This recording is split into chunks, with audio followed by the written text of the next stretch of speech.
Can we? Yes, sir. Yes, sir.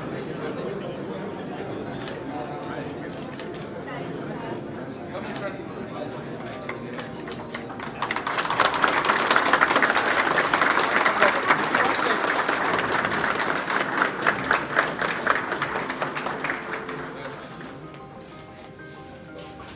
Only thing I didn't ask you in the morning, what do you think of the museum?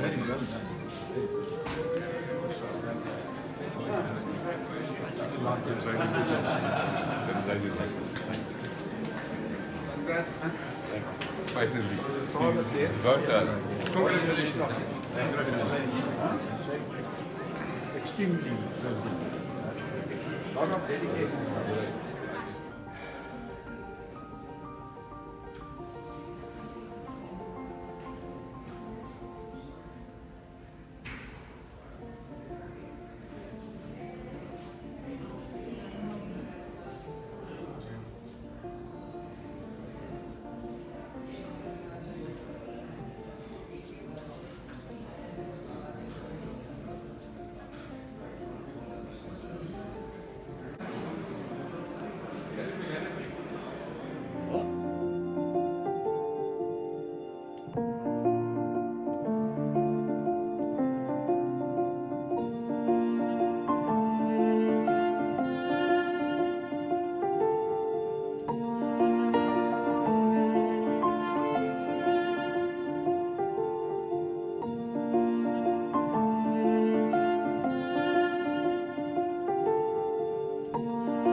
So much hard work, no?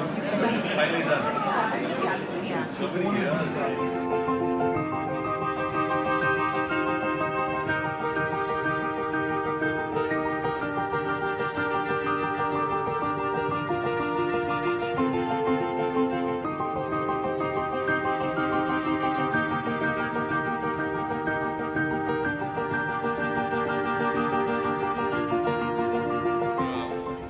Perhaps I'll just stop here because that's what the evening's all about, but just a little more, please.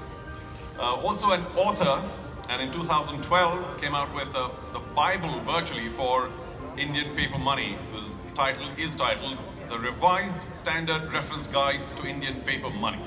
And later, another remarkable work to mark the 100th anniversary of the very humble 1 rupee note. And that book's titled 1 rupee, 100 years, 1917 to 2017.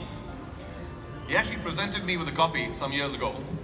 And by the time I got home, my biceps were a lot stronger than they were before. And I have to tell you that I've had to buy another coffee table because the earlier ones are sagging. Such is the weight and worth of that brilliant book.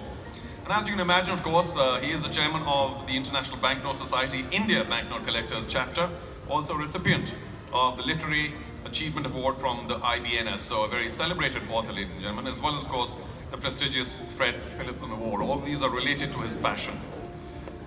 But before we forget, in his spare time, he is also the co-founder of the Prestige Group and the joint managing director of Prestige Estates Project Limited, has played a pivotal role in the growth of this magnificent company.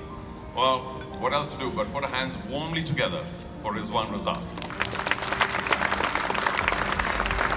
He's not going to felicitate himself, so he'll move on to our chief guest, who has also made the journey from elsewhere, another city.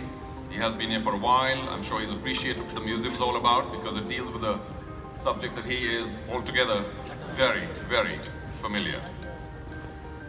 The gentleman's had a deeply academic life, or a journey, which began in Chennai and for the moment he's back in Chennai, so it's a kind of a nice, neat full circle.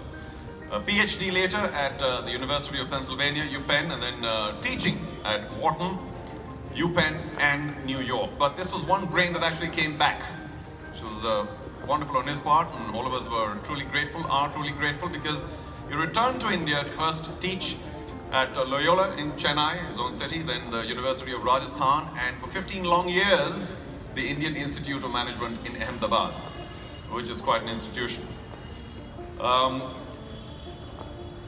In the life of economics and finance, what a tall achievement. I can read only a few. Also the president of the Indian Economic Association, author of several books as well on, as you can imagine, financial and economy matters, and the winner of several awards because of well-deserved expertise in a very important area. But I suppose all the rest of the awards may pale into insignificance, not insignificance, but will be overshadowed by, in 2002 was it, that he received India's second highest civilian award, the Padma Vibhushan, which was, of course, itself worthy of applause. Thank you.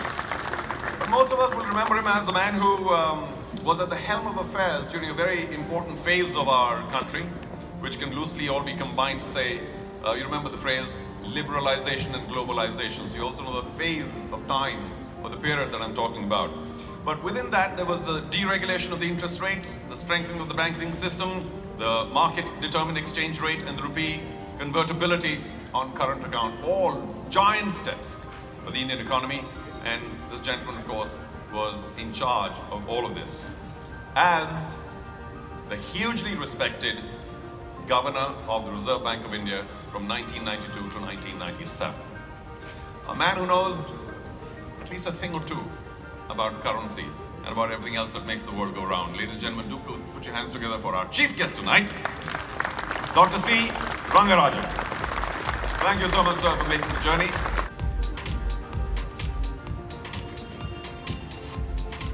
There, that didn't take too long, did it? Thank you again.